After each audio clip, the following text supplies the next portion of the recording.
کل اتوار کو ویڈیو بنی تھی لیکن کیمرے کی خرابی کی وجہ سے کچھ اس میں ٹیکنیکل پرابلم آ گئی تو وہ شو نہیں کر رہی تھی۔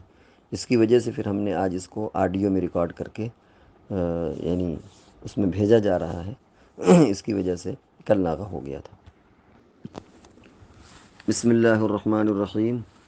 مختصر سوال و جواب کی نشست میں آپ کا استقبال، آپ کا خیر مقدم ہے۔ السلام علیکم ورحمۃ اللہ وبرکاتہ۔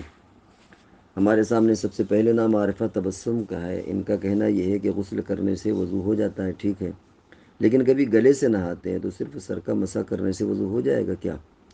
اگر گلے سے نہاتی ہیں تو پھر منہ بھی تو دھلنا پڑے گا نا۔ آپ کا اگر مطلب یہ ہے کہ گلے سے نہاتے ہیں اور منہ دھل لیتے ہیں لیکن بال دھلنے میں کبھی کبھی زحمت ہوتی ہے، بال نہیں دھلتے تو خالی مسح سے کام چل جائے گا، اور اگر گلے سے نہایا ہے اور منہ بھی نہیں دھلا تو ظاہر ہے پھر منہ بھی دھلنا پڑے گا اور سر کے مسح سے کام چل جائے گا۔ اور یہ اس غسل کے لیے ہے جو واجب نہ ہو۔ جو واجب غسل ہے اس میں تو بہرحال پورا ہی نہانا پڑتا ہے۔ تو خلاصہ یہ کہ اگر گلے سے نہا لیا، بال نہیں دھلے اور چہرہ بھی دھل لیا تو صرف سر کا مسح کرنے سے غسل کے ساتھ وضو بھی ہو جائے گا۔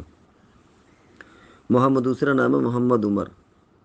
ان کا کہنا یہ ہے کہ پرائیویٹ بینک سے اگر انٹرسٹ آیا ہو تو جی ایس ٹی دے سکتے ہیں کہ نہیں؟ دراصل پرائیویٹ بینک بھی سرکاری بینک سے اٹیچ ہوتے ہیں، اور جو ریزرو بینک ہوتا ہے اس سے وہ کسی نہ کسی درجے میں ان کا جڑاؤ ہوتا ہے۔ تو اس اعتبار سے گنجائش ہے، کیونکہ کہیں نہ کہیں وہ جا کر کے سب وہ ایک ساتھ ضم ہو جاتے ہیں جا کر کے۔ اس میں اس کی گنجائش ہے کہ آپ دے سکتے ہیں، یعنی جی ایس ٹی پرائیویٹ بینک جو آپ کو انٹرسٹ آیا ہو پرائیویٹ بینک سے اس میں جی ایس ٹی ادا کرنے کی گنجائش ہے۔ عالم مارکیٹ، یہ کانپور میں ایک جگہ ہے، یہ انہوں نے نام نہیں لکھا ہے، پوچھتے ہیں ہمارے چاروں خلفائے اسلام کے ابتدائی دور میں ہی ایمان لا چکے تھے اور رسول اللہ صلی اللہ علیہ وسلم کے ساتھ کافی عرصہ گزارا، پھر بھی ان حضرات کی کتابوں میں پھر بھی یہ حدیث کی کتابوں میں ان سے زیادہ روایت نہیں ملتی۔ حضرت ابوبکر صدیق رضی اللہ تعالیٰ عنہ سے تو شاید 10-12 ہی روایتیں ہوں گی، اس کی کیا وجہ ہے؟ اس کی کئی وجوہات علماء نے بیان کیا ہے۔ ایک تو یہ کہ ان حضرات کے زمانے میں لوگ براہ راست رسول اللہ صلی اللہ علیہ وسلم سے پوچھ لیتے تھے۔ حدیثوں کی نوبت کب آتی تھی؟ جب لوگ پوچھتے تھے تو صحابہ کرام بیان کرتے تھے، لیکن ان حضرات کے زمانے میں خود لوگ رسول اللہ صلی اللہ علیہ وسلم سے پوچھ لیتے تھے۔ اچھا، جب خلفائے اربعہ کا زمانہ گیا اور بعد کا دور آیا تو اس میں ہوتا تھا کہ پھر لوگ صحابہ سے پوچھتے تھے، تو صحابہ یہ کہتے تھے کہ رسول اللہ صلی اللہ علیہ وسلم نے یہ فرمایا، قال رسول اللہ صلی اللہ علیہ وسلم، قال النبی صلی اللہ علیہ وسلم، کہ حضور نے فرمایا، حضور نے فرمایا، تو وہ حدیثیں اس طرح وجود میں آئیں۔ لیکن ان حضرات کے زمانے میں براہ راست صحابہ کرام یعنی اور جو لوگ تھے وہ رسول اللہ صلی اللہ علیہ وسلم سے پوچھ لیا کرتے تھے۔ پھر صدیق اکبر رضی اللہ تعالیٰ عنہ کا زمانہ 2 سال کا ہے۔ ظاہر بات ہے کہ اس زمانے میں کچھ منکرین زکوٰۃ پیدا ہو گئے، کچھ مدعیان نبوت والے پیدا ہو گئے، تو حضرت کا وقت تو انہی کی سرکوبی میں گزرا۔ حضرت عمر فاروق رضی اللہ تعالیٰ عنہ کا زمانہ بھی پورے یعنی اسلامی فروغ میں گزرا، اور پھر ہر آدمی کی ہمت بھی نہیں ہوتی تھی کہ حضرت عمر فاروق رضی اللہ تعالیٰ عنہ کے پاس جائے پوچھے۔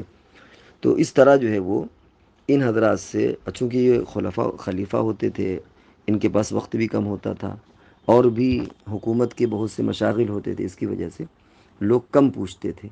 اور حدیثوں کا جو معاملہ ہوتا ہے یا تو پوچھنے کا ہوتا ہے کہ کسی نے پوچھا، اس کے جواب میں انہوں نے رسول اللہ صلی اللہ علیہ وسلم کا کوئی قول یا عمل ذکر کیا، یا وہ درس کا معاملہ دیتے ہوں یعنی پڑھتے پڑھاتے ہوں۔ تو ظاہر ہے کہ یہ حضرات خلافت کے نظام میں ایسا مصروف تھے کہ انہیں درس کا بھی ایسا کوئی تعلق نہیں، ایسا کوئی موقع نہیں ملتا تھا کہ باقاعدہ بیٹھ کر کے درس و تدریس کا معاملہ کریں۔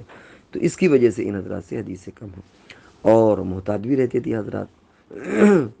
تو یہ کئی باتیں ہیں جس کی وجہ سے ان حضرات سے جو روایتیں ان حضرات سے کم ہیں۔ ذائقہ فوڈ، یہ یہاں ایک کھانے کا ہوٹل ہے، جو ہو سکتا ہے ممکن ہے کہ وہاں کوئی فرد ہو جنہوں نے پوچھا ہے۔ انہوں نے ایک کامنٹ کیا ہے کہ قرآن کی طرف پیر پھیلانا، تو اگر روم ہے اور دوسرے روم میں قرآن کوئی پڑھ رہا ہے، بیچ میں دیوار حائل ہے تو تو پھیلا سکتے ہیں کہ نہیں؟ یا ایک الماری ہے، الماری میں قرآن ہے تو پھیلا سکتے ہیں کہ نہیں؟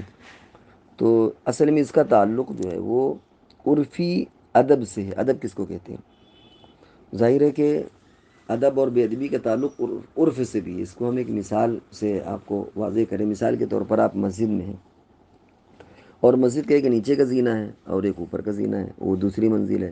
ہو سکتا ہے کہ آپ زینے کے بغل میں قرآن پڑھ رہے ہوں اور دوسرا بندہ اسی زینے سے چڑھ رہا ہوگا، ہاتھ میں چپل بھی ہوگی، چڑھ بھی رہا ہوگا، تو ظاہر بات ہے کہ اس کے پیر بھی زینے کے، وہ جب چڑھے گا تو اس کے پیر بھی اوپر آ جائیں گے، چپل بھی اوپر آ جائے گی، لیکن اس کو کوئی بید بھی نہیں کہتا۔ اسی طرح دو منزل گھر ہے، ہو سکتا ہے کہ اوپر کی منزل میں کوئی بندہ بیٹھا ہو، بلکہ ہو سکتا ہے وہاں پر ٹوائلٹ ہو، باتھ روم ہو، نیچے وہیں پر آدمی اپنا مسلح بنائے ہوئے یا وہاں پر نماز پڑھ رہا ہے یا وہاں پر قرآن پڑھ رہا ہے۔ تو اب ایسا نہیں کہ صاحب اوپر باتھ روم ہے اور وہاں وہ استنجا کر رہا ہے اور نیچے وہ بندہ قرآن پڑھ رہا ہے، تو بے ادبی ہو گئی، نہیں، بلکہ وہ چھت حائل ہو گئی، تو گویا جگہ بدل گئی، ٹھیک ہے۔ اسی طرح اگر ایک کمرے میں کوئی آدمی قرآن رکھا ہوا ہے، کوئی پڑھ رہا ہے، اور دوسرے بندے میں کوئی آدمی اس طرف پیر پھیلائے گا تو وہ بے ادبی میں شامل نہیں ہوگا۔ یا یہ کہ وہ الماری میں قرآن رکھا ہوا ہے اور آپ پیر پھیلائیں تو وہ بے ادبی میں شامل نہیں ہوگا، کیونکہ وہ الماری کے جو پلہ ہوتا ہے وہ اس کو رکاوٹ بن جاتا ہے۔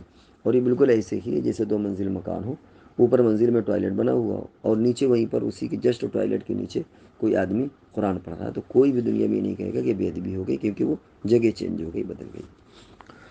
اختی عزیز انہوں نے پوچھا ہے، انہوں نے دو میسیج بھیجے، جن میں سے ایک کا خلاصہ ہے کہ ایرانی صدر کی وفات پر خوشی نہیں منانا چاہیے، اور دوسرے میسیج کا خلاصہ ہے کہ ایرانی صدر کی وفات پر خوشی منانا چاہیے۔